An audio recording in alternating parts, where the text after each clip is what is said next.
Hello everybody, this is George with Melnick's Automotive. In this video I would like to show you how we refurbish head.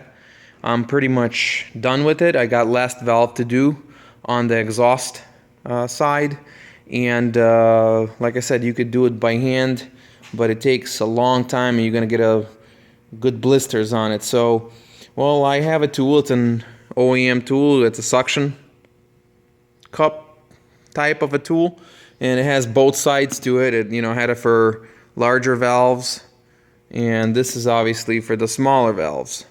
So what I actually end up doing, at first I've been putting my suction cup and I've been spinning it by hand, but it takes a while to get the valve to seat properly. So what I actually did, I actually took off the top suction cup and I used a size 10 socket that I put on the top, and now I can just go ahead and use my drill, handheld drill, and I could turn it backwards and forwards. So all I do, I just put it on there and spin it. So what I actually did, I already put my rubbing compound on the valve. It's a brand new valve, and you definitely want to put some oil on here. If you don't put any oil, you could definitely screw up that seal inside. So I already did that, and I'm just going to put it right in there, tap it in there. I'm going to use my suction cup. I'm actually going to go ahead and apply that. And usually doesn't want to stick as much, so you want to clean it up and make it as clean as possible. But when you put it on, and you can hear that sound, it's a compound.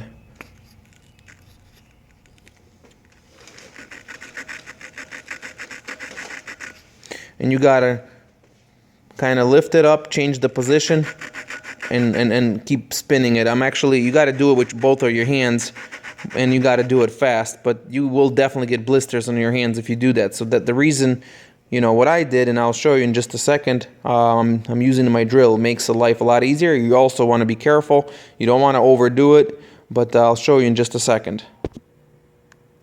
Okay, I got my drill on, and there you go. There you have it. I got my drill on there, and usually when I'm not videotaping, I'm using my other hand kind of to guide it so it doesn't come off. But you can hear that grinding. Eventually, you will not hear anything. I mean, when it's done rubbing, it will be pretty much quiet. So I do it, clockwise and counterclockwise. You don't want to do it all in one direction. And you kind of go up and down, up and down. And you definitely want to have that valve oiled, because you don't want to do this dry. You will screw it up. So that's what's going on, and you got to do it for a few minutes.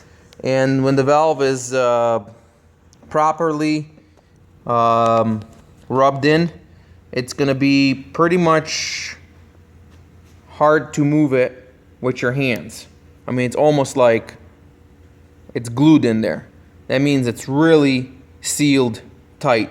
Because when we put plugs back in, and when we actually going to fill this up with the gasoline, this should not leak at all on intake or exhaust. It should be dry. Usually when I'm done with the head, I fill it up with gasoline and I let it sit for overnight. If I come in the morning and it's still full, it will evaporate it slightly, but they will still be full. That means the head is 100%.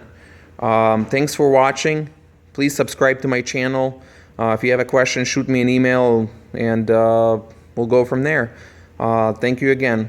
This is George with Melnick's Automotive.